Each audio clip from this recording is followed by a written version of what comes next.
Simba food വേണോ? Simba food വേണോ? Food വേണോ? പറയ്. ഫുഡ് വേണോ സിംബേ? അതെയോ, ഫുഡ് വേണോ? ആ, ഇപ്പൊ തന്നെ വേണോ? ഇപ്പൊ തന്നെ? അതെന്തിനാ ഇപ്പൊ തന്നെ?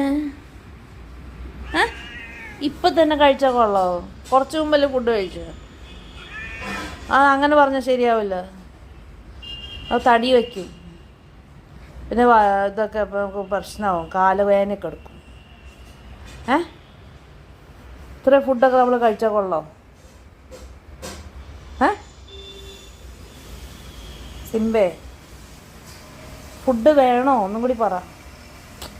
ഫുഡ് വേണോടാ, നീ പറയ്. നിനക്ക് ഫുഡ് വേണോ? കഷ്ടായിപ്പോയി.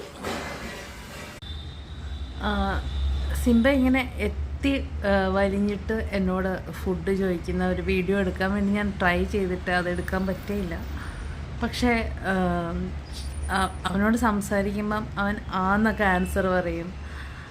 സത്യം പറഞ്ഞാൽ അത് അവന് മലയാളം മനസ്സിലാവുന്നുണ്ടെന്നുള്ളതാണ്. അപ്പം ഞാൻ മലയാളം മിഷൻ ടീച്ചറായതുകൊണ്ട് തന്നെ എന്നോട് എല്ലാവരും ചോദിച്ചത് പൂച്ച മലയാളം പഠിച്ചോ എന്നാണ്. അത് ഏകദേശമല്ല, ഏതാണ്ട് മുഴുവൻ തന്നെ ശരിയാണ്. Thank you.